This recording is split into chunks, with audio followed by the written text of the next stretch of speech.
Hi, welcome to another Sigma Vans Slot Cars video. Today we will be featuring my Ninco Supra, and I had to replace the guide holder in this one as it broke yet again.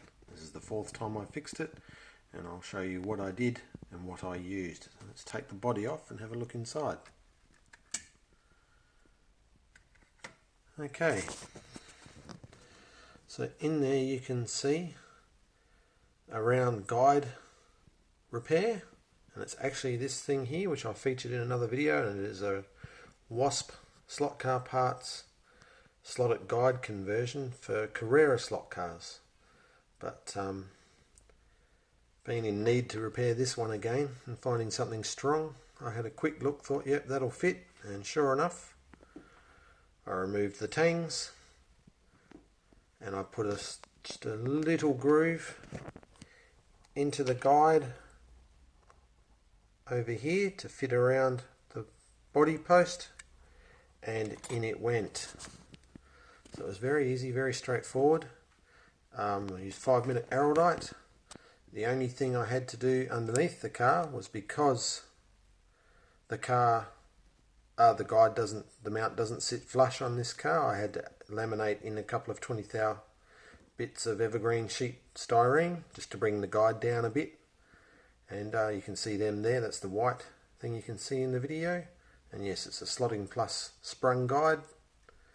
And yes, it's worked out really well, really easy, and likely to be the most permanent repair I've made to this car.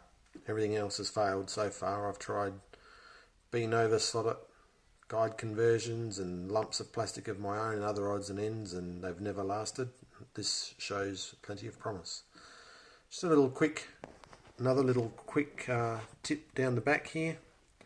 You can see two pieces of stainless steel bent to brace the back of the car.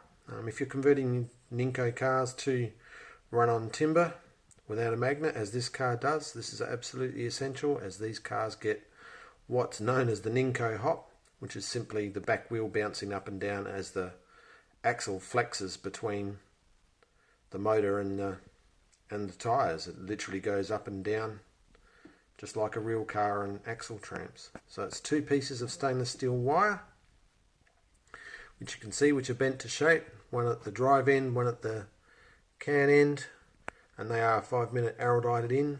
The plastic brace you can see is to stop the flex between the posts, and this car runs Ninco Pro Race gears, gears, axles and wheels.